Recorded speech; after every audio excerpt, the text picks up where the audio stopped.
Hoy. Hoy, anong ginagawa mo? Pag malaki mo yon, kailangan 3 minutes to. Ganda. Diba?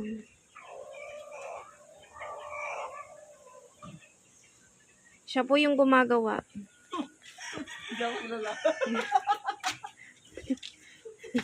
Ayan po yung gawa niya. Ayun po daw. Yung kuwan. Yung upuan. Ayun pa po. O, diba? Pag gusto nyo po mag-avail ng product niya, pagawa lang kayo, mag-message lang po kayo. Diba? Ayan po yung assistant niya. Hoy, kaway-kaway ka naman sa vlog.